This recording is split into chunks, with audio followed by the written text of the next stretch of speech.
Well, that statement from Bolton is remarkable. And it sounds like he's implementing the Trump doctrine of to the victor belong the spoils, take the oil. Because what Bolton is proposing there is not just to overturn the policy of the Bolivarians, the Chavez movement. He's talking about overturning the oil policy that existed before Chavez came to power under the previous essentially U.S.-directed conservative governments in Venezuela. We managed to get trailers on the prison grounds so that families can come up on weekends and stay with their families in trailers. Of course, that was way back when there was one prison, so we could do that, and it wasn't part of our huge economy that we have now, so of course that no longer happens. Hello, my name is Stanley Heller. Welcome to The Struggle. This week, Democracy Now! Featured Alan Nairn, who has been courageous and brilliant in his reporting on Guatemala and Indonesia. He spoke for most of the hour about Venezuela. We have time for only a few sections of his talk. Here he explained how the U.S. is brazenly trying to get the Venezuelan military to seize the government. Guaido declared himself as the new president of Venezuela. He was on the phone with Mike Pence directly. Pence was, the Wall Street Journal broke the story. Pence was directly talking to him, and the next day he comes out and declares himself as the president of Venezuela. And now they're offering incentives to Venezuelan army officers to come over to their side and hoping that the U.S. can reestablish control of Venezuela in that manner.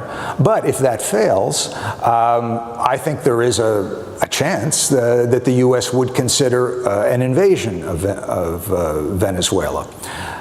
This would not be the first or even the second or third preference of the Pentagon or the CIA or the State Department, but it might be very attractive to Donald Trump for several reasons. In 2016, during the campaign, speaking of Iraq, Trump said, "To the victor belong the spoils. You have to go in and take the oil." You could call this a Trump doctrine. And Venezuela has the world's largest oil reserves. Now, very often, oil is used as the explanation for the motive for U.S. invasions and foreign policy, and I think its role is usually way overblown. People give it too much weight in the analysis. But in this case, it might turn out to be very relevant, given that Trump has that doctrine and is now personally in power. What possibly could be the reason the U.S. government wants to seize Venezuela? Well, it comes down to that dirty three-letter word, oil.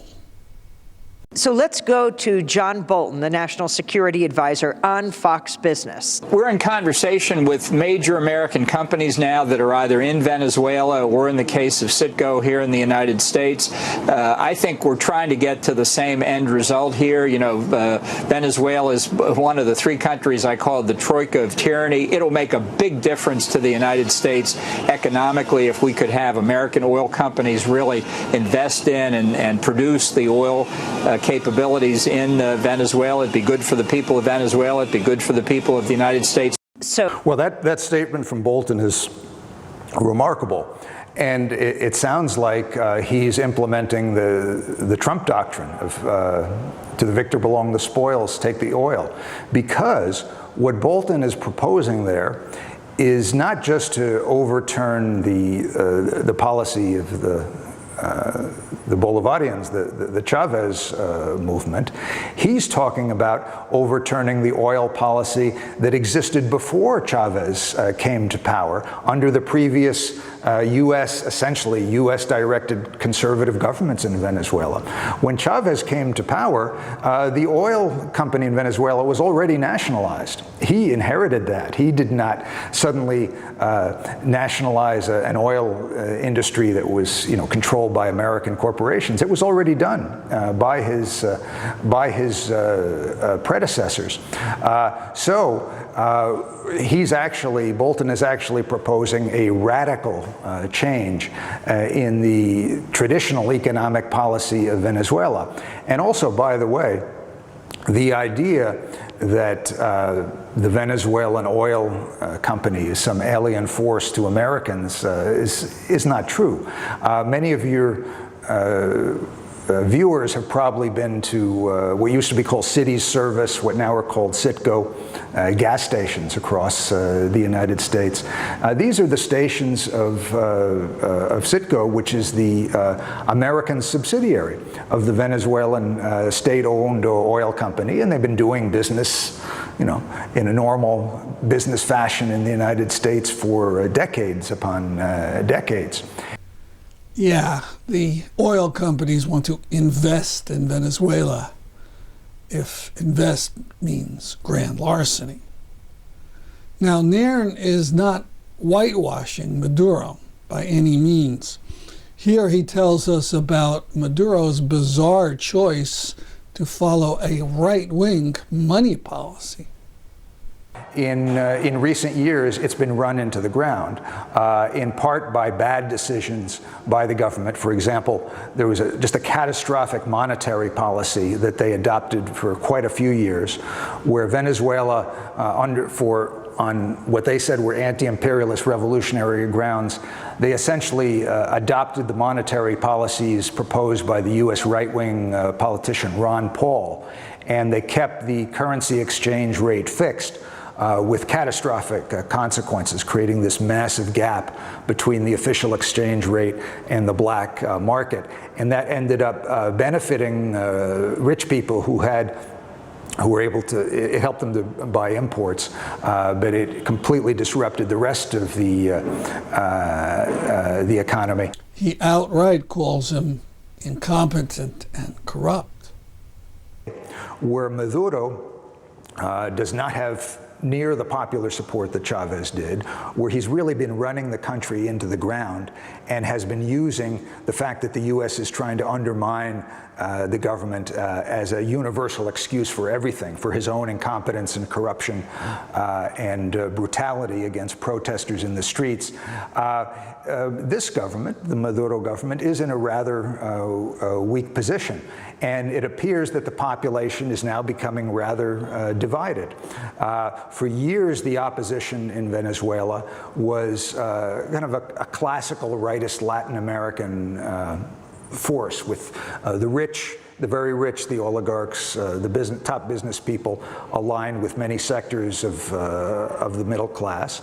But now it seems that opposition has spread, and there are many poor people who are part of it. So this means this Maduro government is rather weak and is vulnerable to being toppled. It is possible. It's not impossible, as it was in previous years under Chavez. In New Haven, two groups sponsored a protest on Venezuela on a cold day. They held up signs protesting Trump's coup attempt. The groups were promoting enduring peace and the New Haven Leon Sister City Project.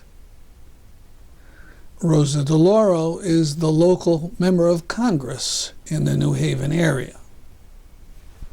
We had some camera trouble, but we were able to recover a few fragments with audio. Here I mention one reason for Trump's sudden interest in the welfare of Latinos. It's a way of diverting attention from his bloody mess in Saudi Arabia and Yemen. Certainly, if there's a foreign policy issue that is of the moment, it's Saudi Arabia. Saudi Arabia, one of the issues. You know, in December, it looked like something was developing. There was a momentum to get the United States finally, get the Congress finally to force a stoppage of this war that started under Obama and has continued under Trump. But now here, all of January, you don't hear about Saudi Arabia, you don't hear about Yemen, and we're hearing about Venezuela. And it's a country that's not attacked the United States. It hasn't threatened the United States. It sells oil to the United States. It sells oil. In fact, the United States keeps the profits. They are barred from returning any of the money they've made from Citgo oil sales back to Venezuela. That's one of the sanctions. Another sanction is the British seizing over $1 billion in Venezuelan gold. Gold that, for some unaccountable reason, Maduro has stored in British banks. At the protest, I also talked about the U.S. terrible record with coups in Latin America, in particular, one Central American country. You know, let's take the situation of the last big coup that the United States did in the country of Honduras, Hillary Clinton. That whole thing was engineered by the United States, and you have now a situation where it's totally lawless there, immense murder rate, and people are running out of there as fast as they can, coming to the U.S. border. And the U.S. government says, oh my goodness, these terrible people trying to come to the U.S. And we helped that coup along. Another person at the protest talked about Saudi Arabia. And a lot of women from Saudi Arabia have been arrested because they're looking for their right and their freedom of speech. It's a simple request, you know? And all what you have to stand up and give those women, ask those, the way you free the preacher from Turkey, you could free this woman from Saudi Arabia prisons. Because they are arrested right. For no reason. That's right. And now just a word about the New York Times. Last fall, the editors had this headline for their editorial: "Stay out of Venezuela, Mr. Trump." But they've changed their tune as Trump puts his pedal to the metal. The message from the editors is the Trump administration is pushing for the ouster of Venezuelan strongman Nicolas Maduro. It should proceed carefully. This shouldn't be a surprise. The Times, in the end, almost always supports U.S. coups and invasions, going back at least until the overthrow of the democratically elected leader of Iran in the early 50s. Don't be fooled. For the best news and analysis about Venezuela, look at the site rpm.world. It has a page with some excellent links. You'll learn that one can reject the coup and Maduro too.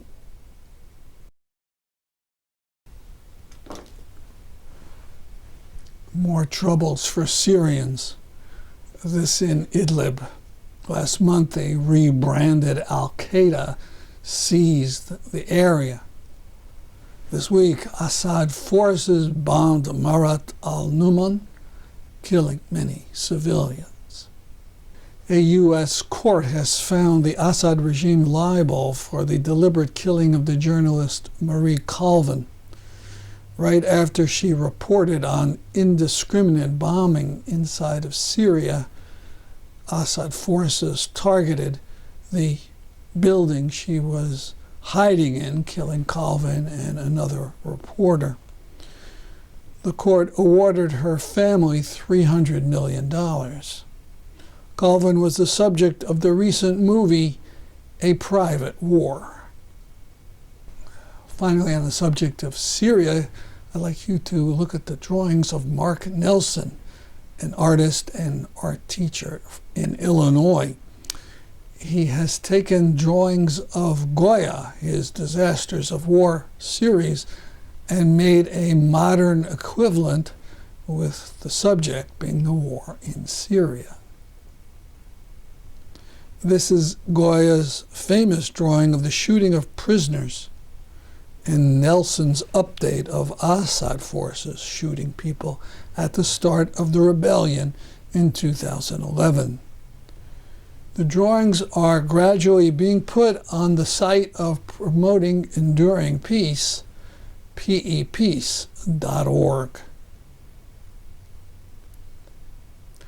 The drawings are gradually being put on the site of Promoting Enduring Peace, peace.org. Going back a week now to an event at Yale in honor of Martin Luther King, starting with some remarkable singing.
Someday, sisters and brothers, we shall overcome. We shall overcome. We shall overcome.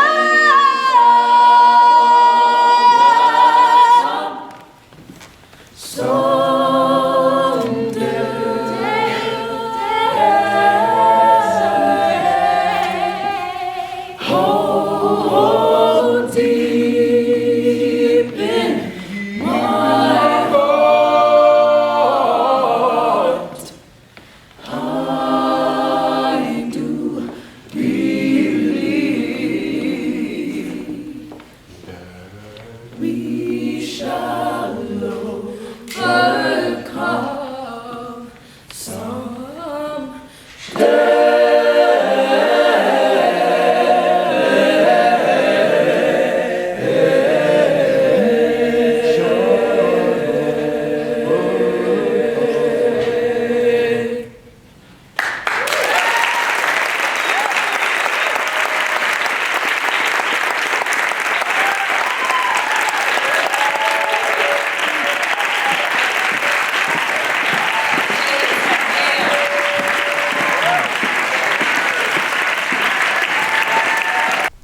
One of the speakers was Barbara Fair. She's been in the news because she's suing 3 New Haven police officers over her arrest in 2017 when the white nationalists, who call themselves Proud Boys, came to New Haven and were met by an aggressive protest. Here she speaks at the Yale event. My name is Barbara Fair, and I was born and raised here in New Haven. And I've been doing this work for well over 30 years. At least the last 20 have been documented, and you can see some of that in the front, because there was no way to talk about 30 years in 5 minutes. So, but it started out as a teenager, 16 years old. My brother got arrested at 17. First time ever being arrested, and I knew absolutely nothing about the system, and so I was devastated, going to court with him and seeing what was going on and not knowing what's going on. And next thing I know, they're cuffing my brother and they're taking him off, and I actually ran up to the judge and said, how are you letting this happen? What's going on? And from there, I realized I had to start finding out about the criminal justice system. And that's where most of my focus is. I've worked on many, many topics, but criminal justice has always stayed with me because that was my beginning. That was when I realized I had no clue about what was going on with our people in this country. And so I joined this group. It was Citizens for Humanizing Criminal Justice, and that was, like I said, about 40 years ago. I'm probably aging myself now I think about it, over 50 years ago. But anyway, and it was called Citizens for Humanizing Criminal Justice, and I joined that group. And one of the things that we did back then is we managed to get trailers on the prison grounds so that families can come up on weekends and stay with their families in trailers. Of course, that was way back when there was one prison, so we could do that, and it wasn't part of our huge economy that we have now, so of course that no longer happens. But that was one of the first things that I did as a teenager, was work to see that happen. And so, like I said, it's been a long, long journey, too many things I've been involved in, so I don't want to take over the whole mic. And so that's why I left this up here so you can look through it and see about 50 years of journey, criminal justice, prisons, re-entries, solitary confinement, stopping our prisoners from being sent down to Virginia, on education. I remember being at York facility when they had a transgender person there and fighting to get them to be able to place the person where they wanted to be, where they were, with how they saw themselves. I've been at rallies when the people were sent to Virginia and 2 people were killed. I mean, it's just, 2 people were murdered, killed themselves down there within less than a year. And so we had to fight to get that policy overturned. So it's been a long, long journey, so I'll kind of stop there.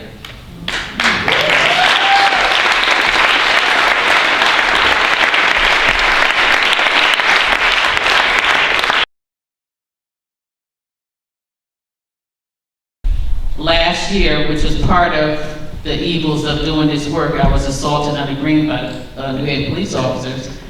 And, it just put me in a state of like depression, and I was like, didn't want to do anything, just so traumatized by the whole experience that it made me stop and think about, myself. Like, here I am now, I have to heal. And people were saying, well, where's Barbara? We haven't heard anything from her, and because Barbara has to heal. Barbara's a human being, and Barbara was hurt, deeply hurt. And what made it worse is not even having the police or the mayor or anyone even acknowledge that they did anything wrong to me. So that makes my healing that much tougher. By the way, for those of you breathlessly awaiting the report of former FBI Director Mueller, here's something of interest about FBI thinking. A report on February 1st in the British paper The Guardian examined an FBI document about a white nationalist rally and counter-protest in California in 2016. At the protest, a member of a civil rights group, BAM, by any means necessary, was stabbed. The response of the FBI was to investigate BAM for its work being a possible conspiracy against the rights of the Ku Klux Klan and white supremacists. It considered BAM as possibly being engaged in terrorism. Our FBI, you can't make this stuff up.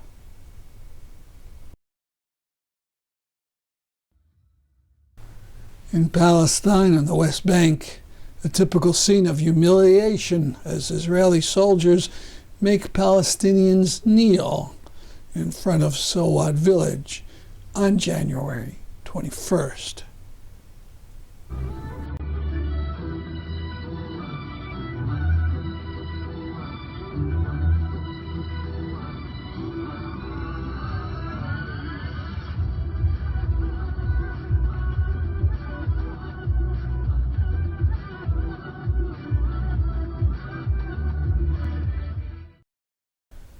News about 5 Saudis accused of various serious crimes in Oregon who have been spirited out of the country, perhaps by Saudi authorities. That's our program for today. See you next week at this time. I'm Stanley Heller for The Struggle.